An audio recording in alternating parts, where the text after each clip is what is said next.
Allah mengampuni saya lewat sosok Romo ini. Nah itu bagi saya mendamaikan gitu. Jadi saya selesai pengampunan dosa itu keluar dengan sukacita gitu. Damai begitu. Iya, itu rasanya luar biasa sekali. Itu pengalaman saya yang menarik ya tentang pengakuan dosa.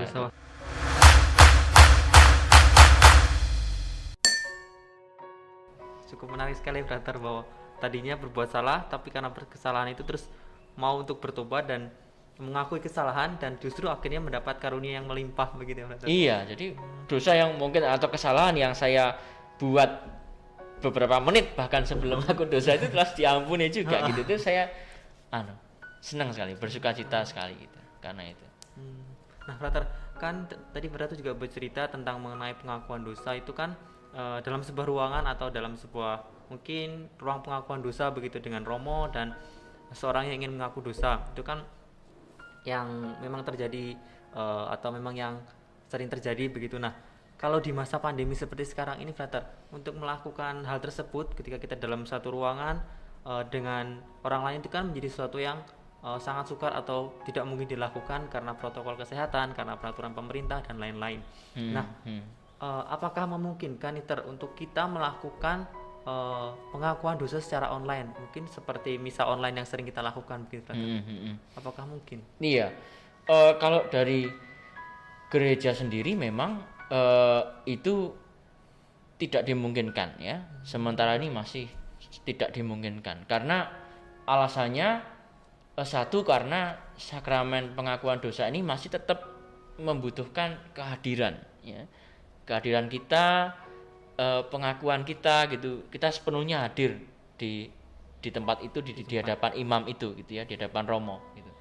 Lalu yang kedua juga soal kerahasiaan juga. Jadi melalui media sosial takutnya masih bisa bocor karena memang di media sosial kan mudah sekali ya, informasi itu beredar luas, mudah sekali dan gampang sekali direkam dan seterusnya gitu ya. Jadi karena aspek kerahasiaan itu juga menjadi alasan gitu ya. Hanya memang di masa pandemi ini, lalu seperti yang Paus Fransiskus katakan, kita memang nggak bisa ketemu romo ya. Lalu bagaimana ya? Dia mengatakan, datanglah pada Bapamu yang Maha Rahim itu ya. Katakanlah bahwa kamu punya salah, kamu punya dosa A, B, C, D gitu, dan katakanlah minta maaf ya. Dan Paus Fransiskus mengatakan, berjanjilah bahwa setelah nanti mungkin pandemi ini berakhir, suatu saat nanti saya akan mengaku dosa pada romo gitu. Dia mengatakan seperti itu kurang lebih ya. Jadi memang belum bisa ya, belum bisa ngaku dosa lewat media sosial itu. Tapi ada satu yang lain, yaitu kita bisa mengaku dosa langsung kepada Bapa begitu brother. Iya, karena masa pandemi seperti ini gitu. Nah brother, kemarin kan kami juga sudah membuka kesempatan kepada teman-teman Katolik, sobat-sobat Katolik di rumah untuk mengajukan pertanyaan mereka terkait dengan pertobatan di laman IG begitu. Nah sebenarnya ada banyak sekali pertanyaan yang ingin mereka tanyakan brother, tetapi kurang lebih pertanyaannya itu sama dengan apa yang sudah kita bahas di awal tadi. Dan kami memilih ada 2 pertanyaan yang cukup menarik.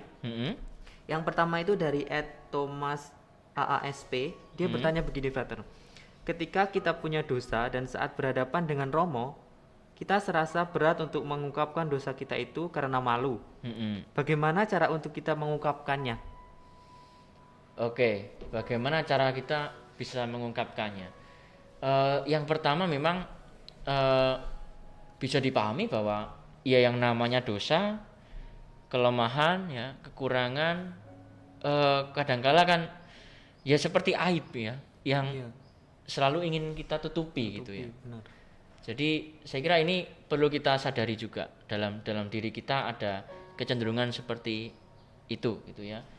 Nah lalu yang kedua, saya kira penting untuk kita sebelum ngaku dosa itu kan biasanya ada ini ya, ibadah tobat ya.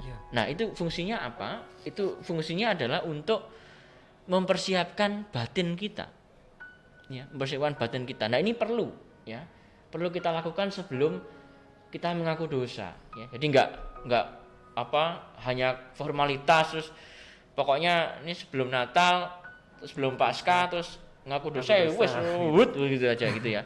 Tapi disiapkan betul ya. Disiapkan betul melalui pemeriksaan batin itu ya.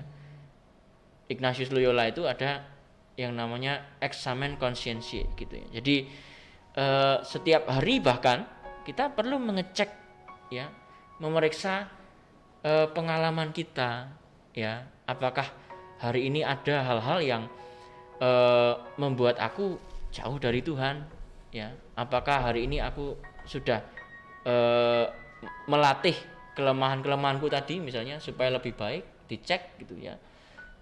Kalau ada yang salah saya mohon ampun sama Tuhan gitu. Nah ini disiapkan ya, dicatat ya kalau perlu ya, apa saja yang muncul gitu ya. Nah nanti kan muncul ya perasaan-perasaan tadi seperti malu gitu ya, takut gitu ya. Nah itu yang harus kita mohonkan rahmat pada Tuhan ya. Tuhan, saya punya kerapuhan, punya kelemahan kayak gini, saya malu ya. Terus gimana itu kan, tolong bantu saya supaya saya berani untuk mengatakan ini ya di hadapanmu melalui Romo itu ya. Ya saya nggak tahu apakah kalau kamu kenal Romonya itu semakin mudah apa semakin sulit gitu ya. Semakin sulit sih sepertinya. Nah, kalau sulit dia cari Romo yang mungkin nggak kenal gitu ya. Itu mungkin juga bisa ya, tapi sebenarnya sama saja, itu prinsipnya sama, karena Romo itu kan tidak boleh membocorkan ya isi pengakuan dosa itu, nggak boleh ya. Bahkan kepada polisi pun nggak boleh gitu. Iya, jadi misalnya kamu ngaku dosa misalnya membunuh gitu misalnya ya, itu nggak boleh dilaporkan, nggak boleh. Sangat rahasia begitu. Sangat rahasia ya, nggak boleh dibocorkan, kecuali kamu minta ya, baiknya kamu misalnya melaporkan dirimu misalnya seperti itu ya, itu kan kamu, tapi saya sendiri nggak boleh membocorkan misalnya. Berarti memang perlu untuk merefleksikan terlebih dahulu begitu dosa-dosa kita apa, kemudian Betul. baru memperkuat diri, menghilangkan rasa malu untuk mengungkapkan. Iya, mempersiapkan batin ya, bukan menghilangkan rasa malu ya, tapi ya disiapkan gitu supaya kita berani, karena memang harus diakukan gitu ya. Itu mungkin gini, saya beri ilustrasi ya, mengapa kita tadi mungkin agak terlewat mengapa harus mengaku dosa di hadapan Romo. Saya kasih ilustrasi. Ada seorang anak ini, dia punya ibu yang sangat sabar sekali, ramah sekali ya, tidak pernah marah sama dia gitu ya. Nah anak ini suatu kali lalu karena tahu ibunya nggak akan marah lah sama aku gitu ya, ibunya sabar, dia mencuri uang ibunya gitu ya untuk jajan gitu. Nah kebetulan ibunya tahu ibunya, tapi karena ibunya sabar tadi, dia hanya kayak nyindir aja, udah jajan, ini uang dari mana gitu ya, nyindir gitu ya. Nah anaknya tahu juga, wah ini ibu saya sudah tahu ini udah kewenangan gitu ya kan. Kewenangan. Nah kalau misalnya anaknya tetap diem saja, tidak ngomong apa-apa, tidak mengaku salah atau apa, menurut kamu apakah itu relasi ibu dan anak yang baik menurut kamu? Baik nggak kalau kayak gitu? Saya sih tidak, Frater, karena mungkin tidak ada keterbukaan dari anak untuk berani mengungkapkan bahwa dia telah berbuat salah begitu dan mohon ampun, istilahnya mungkin seperti itu. Nah iya persis. Jadi poinnya adalah meskipun ibunya tahu bahwa, dan anaknya juga tahu dia, wah ibu sudah tahu nih kewenangan gitu ya, tapi perlu ada komunikasi, perlu kita mengakukan ya kesalahan kita itu, dosa kita itu ya di hadapan Allah melalui Romo ini gitu ya. Ini perlu diakukan. Dan ini sakramen pengampunan dosa ini merupakan tandanya gitu ya. Tandanya.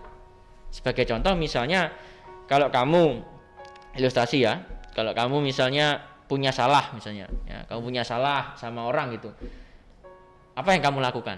Dan kamu mau minta maaf gitu. Mungkin saya akan datang ke orangnya, kemudian minta maaf, kemudian berjabat tangan gitu, mungkin untuk jabat tangan gitu ya. Nah terus temenmu yang tanda bahwa kamu sudah diampuni temanmu ini gimana? Temanmu mungkin mau teman saya jabatan? ngomong, oh iya nggak apa-apa, nggak apa-apa itu, nggak apa-apa kok. Oh iya gitu ya, ya wes rapopo gitu ya. Nah itu kan gitu. itu kan ada tanda ya bahwa teman saya sudah mengampuni saya. Nah sekarang saya tanya, kalau kamu diampuni Tuhan, tandanya apa? Mungkin lewat Romo. Jadi ketika selesai mengaku dosa, Romo akan bilang, dosa kamu sudah diampuni, jangan berbuat dosa lagi, persis. Dan lain-lain begitu. Persis. Jadi pengakuan dosa itu mengapa perlu? Mengapa harus di hadapan Romo? Karena itu gitu ya. Jadi kita pengampunan dosa itu sarana dan tanda bahwa kita itu diampuni ya. Jadi kita tahu, oh Tuhan mengampuni saya. Dan ingat, kita tidak hanya berdosa terhadap Tuhan, kita juga menyakiti gereja juga. Gereja itu siapa? Umat Allah gitu ya. Jadi kita seperti Paulus katakan, itu kan gereja itu satu tubuh ya, satu sakit, yang lain juga merasakan sakit. Nah sama halnya dengan itu ya. Jadi kita berdosa juga terhadap gereja. Nah gimana cara kita minta maaf sama gereja? Kan nggak mungkin kita minta maaf sama seluruh umat paroki gitu ya Pak, kan nggak mungkin. Ya melalui gereja itu. Romo itu juga bertindak sebagai wakil gereja juga di situ. Nah kayak gitu. Baik Frater. Nah ke pertanyaan terakhir nih Frater. Oke. Dari Yohana Mario _official. Pertanyaannya sangat menarik Frater. Mengapa perlu bertobat kalau nanti kita berbuat dosa lagi? Nah ini menarik ya. Mengapa kita perlu bertobat kalau kita berbuat dosa lagi? Memang tidak semudah kita menjawab mengapa kita makan kalau nanti lapar lagi gitu ya. Tapi gini, fokus kita itu bukan pada dosanya ya. Ini hati-hati. Jadi fokus kita bukan pada dosanya. Ingat bahwa semua ini kan soal relasi saya dengan Tuhan gitu. Jadi ini personal saya dengan Tuhan ya. Karena ini soal relasi, maka kita perlu memandang Yesus sendiri, Kristus sendiri gitu. Jadi fokusnya pada Yesus sendiri, bahwa saya mengikuti Yesus itu gitu. Bahwa dalam perjalanan nanti, dalam perjalanan saya mengikuti Yesus ini, lalu saya terjatuh, saya berpaling daripadanya, itu misalnya ya.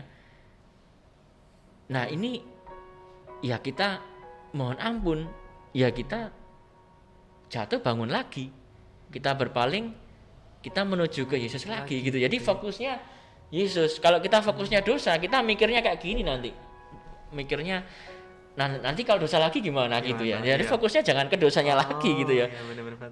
Fokusnya ke Yesusnya. Jadi saya mau mengikuti Yesus karena saya dicintai Tuhan. Saya mau mengikuti Tuhan juga gitu. Saya mau mengikuti Tuhan juga. Dia memanggil saya, ikutlah aku ikut gitu ya. Jadi kita sepikir, sehati ya, sejalan dengan Yesus gitu. Ya jatuh bangun itu kemanusiaan kita gitu. Yaitu apa adanya kita gitu. Berarti fokusnya tetap kepada Yesus. Dosa itu hanyalah istilahnya seperti batu sandungan, namun ketika kita jatuh memang harus bangkit kembali begitu. Iya, ya kita bangkit lagi gitu. Baik, Frater. Karena kita punya iman, punya harapan ya. Baik. Nah, itu tadi beberapa pertanyaan dari teman-teman sobat-sobat muda Katolik dari rumah Frater. Dan itu juga menjadi pertanyaan penutup sekaligus untuk podcast kita pada kesempatan hari ini. Nah, mungkin untuk penutup nih Frater bisa menyampaikan quotes-quotes yang menarik untuk teman-teman muda Katolik untuk mendalami pertobatannya di masa Prapaskah ini Frater. Baik, untuk teman-teman semua sobat Katolik, kerinduan setiap manusia itu adalah dicintai ya, diterima apa adanya. Dan pribadi yang mampu mencintai dan menerima kita apa adanya kita ya, segala kelemahan, kekurangan diri kita, itu ya Yesus sendiri ya. Maka datanglah padanya ya. Maka berlarilah padanya gitu ya. Bisa juga salah satunya lewat pengampunan dosa, sakramen pengampunan dosa itu ya di masa Prapaskah ini ya. Lewat pertobatan, lewat puasa dan seterusnya yang pantang yang kita buat itu kita mau rindu untuk dekat sama Dia. Itu saja, terima kasih. Terima kasih Frater, terima kasih atas kesempatan sharingnya pada kesempatan hari ini. Baik teman-teman Sobat Muda Katolik yang ada di rumah, mungkin cukup sekian refleksi dan pembicaraan mengenai pertobatan kita pada kesempatan hari ini. Jangan lupa untuk kembali menyaksikan podcast Minggu Prapaskah yang ketiga dengan tema penerimaan diri. Terima kasih dan sampai jumpa. Terima kasih juga Frater. Terima kasih semuanya. Terima kasih. Terima kasih.